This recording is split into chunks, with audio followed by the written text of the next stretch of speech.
And Laurel, you are an ovarian cancer survivor. How many years are you a survivor? 3.5 years now.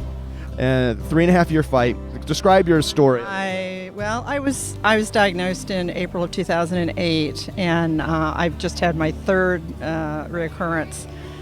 And I'm on chemo again. I've had 2 surgeries, and we're doing pretty well. I tolerate chemo very well. They've changed the drug this time. Initially, I was on carboplatin and Taxol, and this time I'm on Avastin and Cytoxan. So my numbers have dropped. I get tired, but I think that's just all part of chemo. You just kind of live with it. But I take naps when I need to.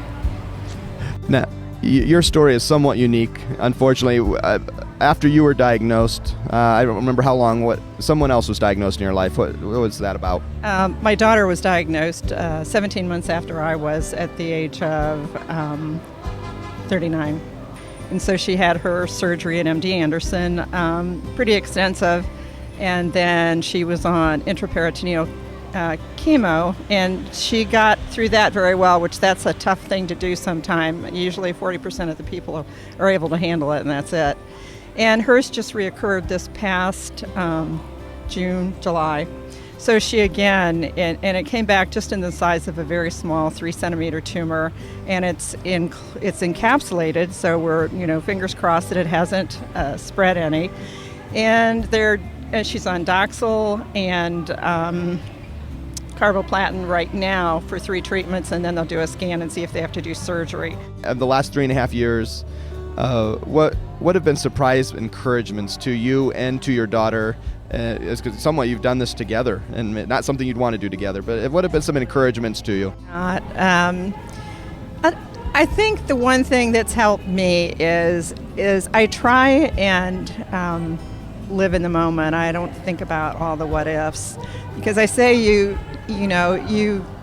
lose the beauty of the day if you do that.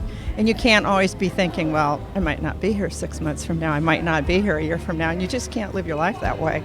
And I think we find that just taking one day at a time and really keeping busy and active.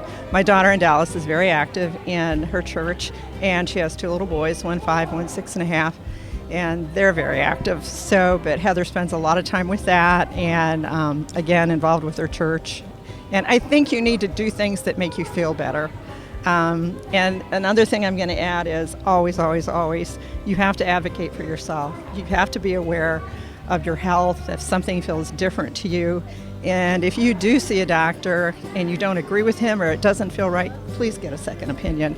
I've had one really awful doctor, and all the rest have been excellent. So, and I've had a few of them, but you just have to be an advocate. And if something doesn't feel right, please check it out. Thank you for being an inspiration and for working hard and for not only fighting yourself, but fighting for others. That's awesome. Thank you very much.